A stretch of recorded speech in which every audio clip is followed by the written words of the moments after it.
If you were to give me and everyone who's here today the single best advice as to what to be in the moment, to really, truly, wholeheartedly speak, to be an uplifter in the moment to the core of your being, what would you say? Would there be a rampage? Would there be a dialogue? What can you offer us? This is what we wish you to know. Your best focus, or work if you want to call it, or attention if you want to call it, in any moment in time, is to be advocating your best influence, which means it's your constant attention in the preparation and maintenance of your vibrational atmosphere, because it's about reception, which means it's about tuning, which means it's about allowing the well-being. So it's about selectively sifting. And really, you know what it starts with? So this is the answer that your question is calling from us in a powerful way. Be nice to you. Be nice to you. Rest well. Eat well. Get out where beautiful things are. Play with people who are fun. Think thoughts that feel good. Watch movies that are uplifting. In other words, be nice to you. The other parts of it, the step 1 and the step 2, take care of themselves without you even needing to know what you're doing. But step 3, that receptive mode, you got to tend to it, which means be nice to yourself and quiet your mind every now and again. But be nice to yourselves. Think nice things about yourself and think nice things about others. Netflix sent Esther an email. They know her personally. With a recommendation of something that she might want to see. She looked at it and she said, "Do you even know who I am?" It was such an odd recommendation. And then she thought, I don't think that watching that would be conducive to me creating an environment where I am receiving and encouraging wonderful things. She could tell just by the title of it that it was going to make her guarded and defensive and worried about stuff. And so be nice to yourself. Advocate for yourself. One day, Esther was grumbling at Jerry about something. Hard for her to imagine now because she only remembers him as perfect now.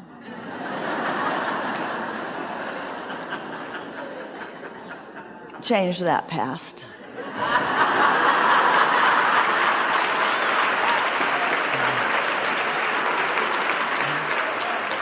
He was close to it, but he said to her one day when she was grumbling at him, "I think it would be nice if you would pretend that I'm Kate." And Kate at the time was their granddaughter, who was about 5 years old.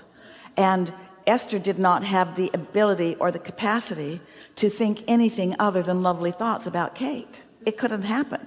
And Jerry thought that he would like to be held in that same light by Esther.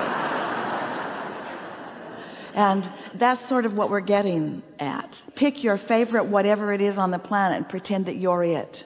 And treat yourself as you would treat that. Be nice to yourself. And that will go the furthest of anything that you might do to creating this petri dish neutrality of an atmosphere that will allow yourself to be so receptive to the wisdom and the love that is naturally who you are.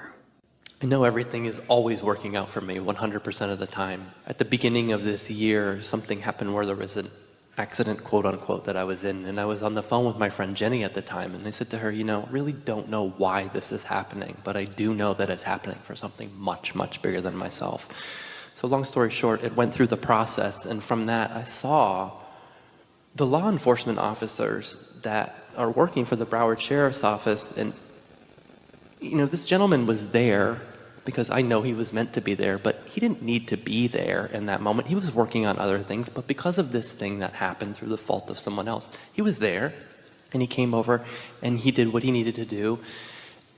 And I received something in the middle of it, and I'm like, I'm here because I'm meant to be here to see what these men and women do every day. He was working on something else. He came over to help me. The stress that was created through the fault of someone else, And me being there, seeing that, was such a huge awareness. I was never in that space before. It was always, oh my gosh, a car accident or this, and the cooperative components of everyone that showed up that day. Give us a little more, because you said it twice. What do you mean by the fault of someone else? I attracted what happened to me, the cab driver. I take responsibility wholeheartedly. But what did you mean? You said it twice. What did you mean by the fault of someone else? So the cab driver reversed into me.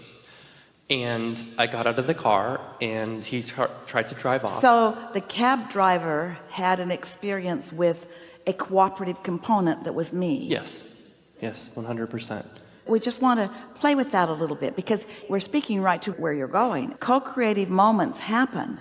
If we're going to take your premise, and we are, and we're going to agree with you, and we are, that things are always working out for you, and they are, then is there ever a moment in time when it's accurate to point at fault?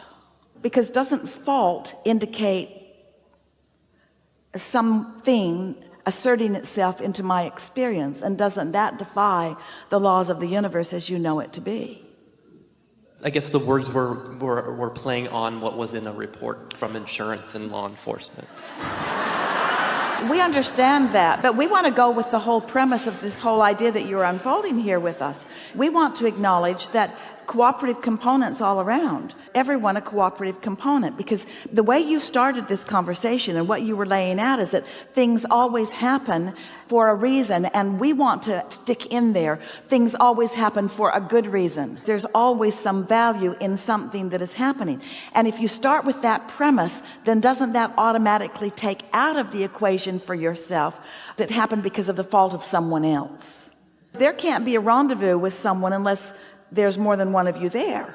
If that cab driver had, in his faulty nature, just been driving around backwards and there'd been no one for him to run into, then there wouldn't have been an accident. So aren't you equally responsible?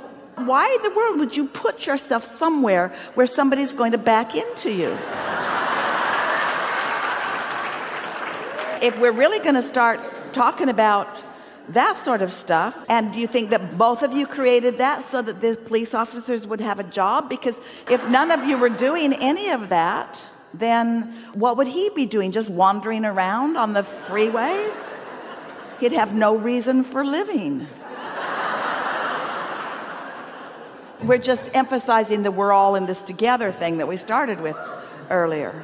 We are all in this together. My angel, the hotel manager, had video surveillance, and I was very much humbled through that experience and through everything, knowing that it was working out for the highest and best of everyone involved. I felt inspired through that to see what these men and women do, and I've now created a non-for-profit organization entitled We Love BSO Day to really create a magical day of appreciation and love for the Broward Sheriff's Office, and I realized that's why I was there that day.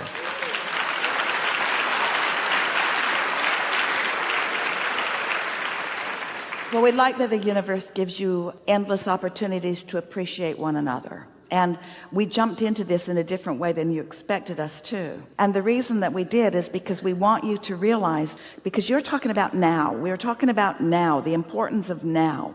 And when you have made it your point, which was the answer to the most important question that you set forward here today, what would we encourage you to do? What matters most? And we said it's the accomplishment and the maintenance of your vibrational alignment with who you are, so that you're consistently tuned in, tapped in, turned on, which means you've got this non-physical energy pouring through you so that your influence moment by moment by moment is dominant. And what is that influence? Well, it's an influence that is as vast as the details of the people whom you're interacting with. It's fun to look around for causes, and it's really fun to find one, something that you can specifically flow your energy toward. And we understand how satisfying that can be.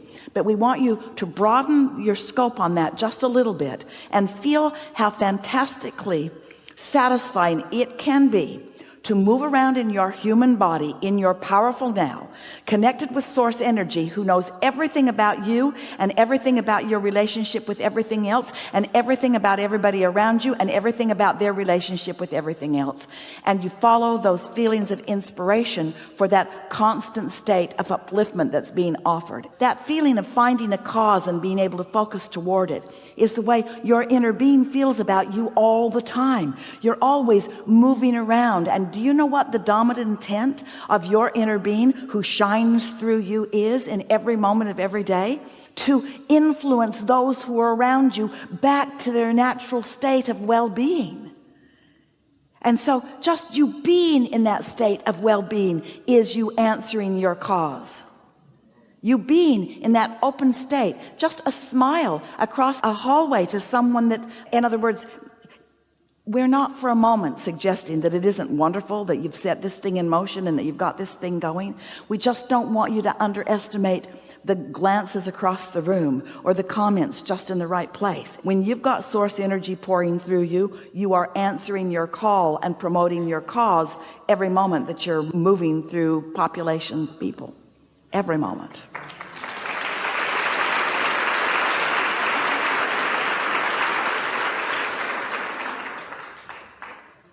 I see that when I show up for certain scenarios where it's like, oh, study more, prepare more. And it's like just the smile or being there is so much more beneficial. So, well, you did all the work in step one.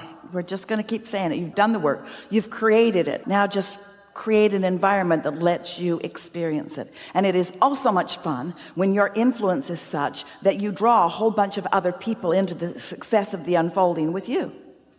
It's so natural for you to feel good, and yet you're helping us to say something here that matters a lot. It's so natural to feel good, and yet it feels like you need a flag and you need a cause and you need a sign and you need a day and you need a monument. And we just want to say, we think it's a little wacky that just natural well-being doesn't seem like it's enough. But it speaks to how people get away from that. Oh, I had this tuned in moment and these wonderful things happened. It was the weirdest thing, you say. And what we want to hear you say is, yeah, everything is always working out for me and lots of different things are happening, but it's always working out for me. And most of all, I'm having way fun. Way fun. Yeah, you know?